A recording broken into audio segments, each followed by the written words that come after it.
Welcome to the quick MCQ series. मेरा नाम सौरभ है और आज आप सबके सामने एक ईसॉप के ऊपर एक क्वेश्चन लेके आया हूँ। अकाउंट्स का एक क्वेश्चन है। So without wasting time let's get started with this question. So question ऐसा है कि in relation to the employee stock option there has been a minimum, there shall be a minimum period of what, minimum period of dash days या फिर year between the date of grant of option and the date of vesting the option. तो कितने का gap होना चाहिए grant of option, जिस दिन हम ग्रांट कर रहे हैं ऑप्शन को, और जिस दिन वेस्टिंग हो रहा है ऑप्शन का, तो कितना गैप होना चाहिए। तो एक साल का मिनिमम, एक साल का यहाँ पे गैप होना चाहिए, मिनिमम 1 ईयर का गैप होना चाहिए।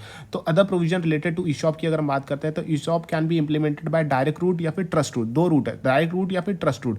कंपनी जो ग्रांट करती है option to the employees pursuant to the ESOP will have the freedom to determine the exercise price in conformity with the applicable accounting policy।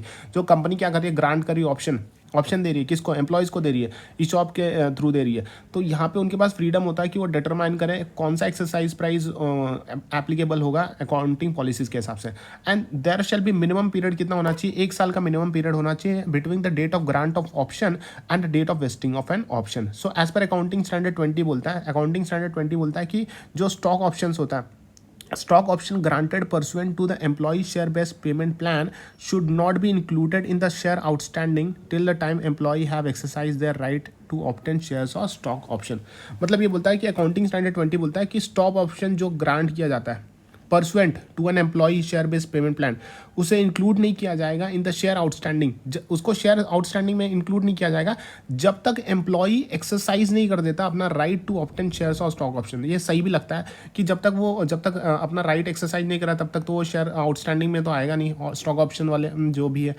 फिर बोलता है कि ईशॉप जो ग्रांट किया जाता है डायरेक्टर्स को भी ईशॉप दिया जाता है, वो पार्ट बन जाते हैं किसके, मैनेजर रेम्युनरेशन का पार्ट बनता है। सो अंडर कंपनीज एक्ट 2013 बोलता है there shall be minimum period of 1 year between the date of grant of option and vesting of option, and the exercise period cannot be less than 1 year from the date of grant of option। एक साल का gap तो होना चाहिए, वो वापस बता दिया गया।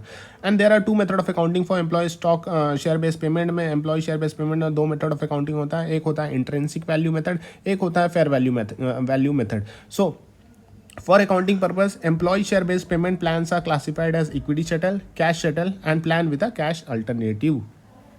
Thank you so much।